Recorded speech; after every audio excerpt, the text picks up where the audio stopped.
जमीन को पूरी तरह से तबाह करने के बाद दुनिया के हर अमीर आदमी और साइंसदानों की नजर हमारे करीबी सियारे मार्स पर है। ये लोग मार्स को अपने रहने की जगह बनाने में लगे हुए हैं, लेकिन सबसे मुश्किल काम जो नजर आ रहा है वो जमीन और मार्स के दरमियान मौजूद दूरी है। ये जानकर आप बहुत ज्यादा हैरान होंगे कि जमीन और मार्स के दरमियान दूरी 25 करोड़ किलोमीटर से भी ज्यादा है। इतना ज्यादा सफर तय करने के लिए हम इंसानों के पास जो सबसे ज्यादा तेज रफ्तार के रॉकेट्स मौजूद हैं, उनसे मार्स पर पहुंचने में 9 माह लगते हैं। यानी मार्स पर जाने के लिए 9 माह और वापस आने के लिए 9 माह लगते हैं। यही वजह है कि कोई भी स्पेस एजेंसी किसी को भी मार्स पर नहीं भेजना चाहती। इसी टाइम को बचाने के लिए इलॉन मस्क एक ऐसा रॉकेट तैयार कर रहा है जिससे करोड़ों किलोमीटर की दूरी सिर्फ 1 मिनट में तय की जाए। और अगर इलॉन मस्क ऐसा करने में कामयाब हो जाता है तो वो दुनिया का वाहिद कामयाब इंसान होगा। हम इंसानों ने जमीन को पूरी तरह से तबाह कर दिया है। सांस लेने के लिए ऑक्सीजन खत्म हो रही है और पीने के लिए पानी खत्म हो रहा है।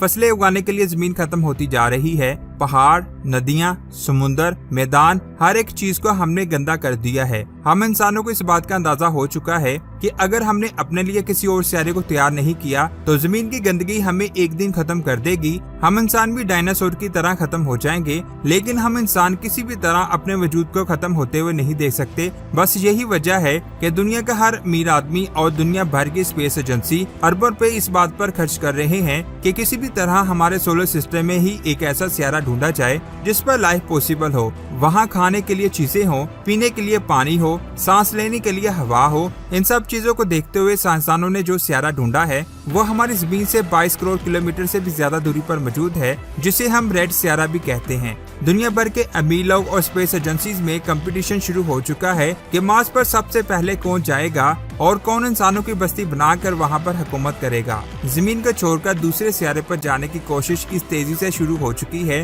कि दुनिया के सबसे अमीर आदमी जेफ बेजोस ने स्पेस में सिर्फ 60 सेकंड गुजारने के लिए 40 अरब से ज्यादा खर्चा किया था। ये अमाउंट इतनी ज्यादा है जितने में पूरी दुनिया के लोगों को 2 बार कोविड-19 की वैक्सीन दी जा सकती है। मार्स पर पहुंचने की सबसे पहली कोशिश अमेरिका की स्पेस एजेंसी नासा ने की थी। अमेरिका की स्पेस एजेंसी और रशिया की स्पेस एजेंसी चांद पर तो जा चुके हैं, लेकिन अब बारी है मार्स की, जो जमीन से बहुत दूर है। नासा के जो सबसे तेज रफ्तार वाले रॉकेट्स मौजूद हैं, उसे भी मार्स पर पहुंचने में 9 माह लगते हैं। ऐसे में अगर किसी इंसान को मार्स सियारे पर भेजने की कोशिश की भी जाती है तो सबसे पहले उसे 9 माह का सफर करना होगा। इसके बाद उसे 2 से 3 माह का वक्त वहां की चीजें सर्च करने में लगेगा। इसके बाद उसे वापस आने में 2 माह लगेंगे, यानी टोटल 21 माह लगेंगे, जिसकी वजह से कोई भी स्पेस एजेंसी किसी भी इंसान को इतनी मुश्किल में डालना नहीं चाहती, क्योंकि 21 माह में स्पेस में उसके साथ कुछ भी हो सकता है। लेकिन हमारे पास मार्स के अलावा और कोई भी ऐसा सियारा नहीं है। बस यही वजह है कि दुनिया की तमाम स्पेस एजेंसी एक ऐसा स्पेस रॉकेट तैयार करने में लगी हुई है जिसे मार्स पर सिर्फ 1 दिन में पहुंचा जा सके। इमेजिनेटिव नाम की एक कंपनी ने एक ऐसा आइडिया दिया जिसके मुताबिक ट्रेन जितना स्पेसक्राफ्ट 3000 किलोमीटर फी सेकंड की रफ्तार से सिर्फ 37 घंटों में मार्स पर पहुंच जाएगा। इस रॉकेट का साइज बिल्कुल डिफरेंट होगा, लेकिन उसकी रफ्तार बहुत ज्यादा तेज होगी। इसके साथ ही ये मार्स पर सामान लेकर जाने में कामयाब होगा। इस रॉकेट को सोलर एक्सप्रेस कहते हैं। उनका कहना है कि स्पेस के सफर के दौरान सबसे ज्यादा खर्चा रॉकेट की स्पीड को बढ़ाने में आएगा। इसका साइज बहुत ज्यादा बड़ा होगा और इसका वजन भी बहुत ज्यादा होगा, जिसकी वजह से इसे स्टार्ट करने में बहुत ज्यादा एनर्जी की जरूरत होगी। एनर्जी को यूज करते हुए ये मून के करीब से बहुत जल्दी से गुजर जाएगा। जैसे ही स्पेसक्राफ्ट मार्स के करीब पहुंचेगा तो इसकी रफ्तार कम हो जाएगी। साइंसदानों के मुताबिक इसमें 6 से ज्यादा सिलेंडर लगे होंगे और हर एक सिलेंडर 50 मीटर लंबा होगा, जिसकी वजह से ये स्पेसक्राफ्ट ट्रेन की तरह नजर आएगा। सफर के दौरान अगर किसी सिलेंडर में कोई खराबी आ भी जाती है तो इस सिलेंडर को स्पेस में ही अलग कर दिया जाएगा। ये जानकर आप बहुत ज्यादा हैरान होंगे कि अगर ये स्पेसक्राफ्ट अच्छी तरह से तैयार हो जाता है तो इसे जमीन से चांद पर जाने के लिए सिर्फ 2 मिनट लगेंगे। इस बात से आप अंदाजा लगा सकते हैं कि स्पेसक्राफ्ट का तैयार होना इंसानों के लिए कितनी बड़ी कामयाबी होगी। इतना ही नहीं, और इसके लिए हमें जमीन से सूरज तक जाने के लिए सिर्फ 14 घंटे लगेंगे और सूरज के करीबी सियारे वीनस पर जाने के लिए सिर्फ 24 घंटे लगेंगे और जमीन से मार्स की दूरी को तय करने में सिर्फ 37 घंटे लगेंगे।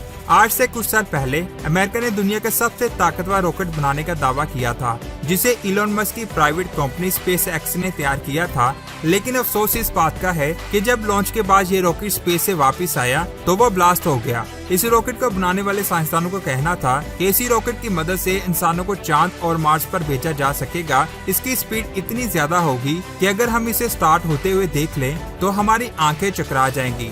स्पेसक्राफ्ट में फ्यूचर का स्पेस सूट पहनाकर एक पुतले को रखा गया था और इसके साथ ही इलॉन मस्क की रेड कलर की टेस्ला कार को भी रखा गया था। नासा ने अपनी वेबसाइट पर इस रॉकेट की वीडियो को अपलोड किया है। इस रॉकेट को फ्लोरिडा के केनेडी स्पेस सेंटर से लॉन्च किया गया था। इस रॉकेट की लंबाई 70 मीटर थी और इसका वजन 63 टन था। इस रॉकेट में इतनी ज्यादा पावर थी जितनी दुनिया के सबसे बड़े 18 हवाई जहाजों में होती है, लेकिन फिर भी इसकी रफ्तार 11 किलोमीटर फी सेकंड थी। जबकि इमेजिनेटिव नाम की कंपनी ने जिस रॉकेट को बनाने का दावा किया है उसकी रफ्तार 3000 किलोमीटर फी सेकंड है। जहां पर अफसोस की बात यह है कि स्पेस कंपनी की तरफ से तैयार किया गया ये रॉकेट जिसकी रफ्तार 11 किलोमीटर फी सेकंड है वो लॉन्च तो हो गया था, लेकिन जैसे ही जमीन पर वापस आया किसी बॉम्ब की तरह ब्लास्ट हो गया। अब यहाँ पर हमें ये देखना होगा कि इमेजिनेटिव कंपनी की 3000 किलोमीटर फी सेकंड की रफ्तार वाला रॉकेट कामयाब होगा या नहीं, कि स्पेस में पहुंचने और मार्स पर हुकूमत करने की दौड़ खत्म नहीं होने वाली।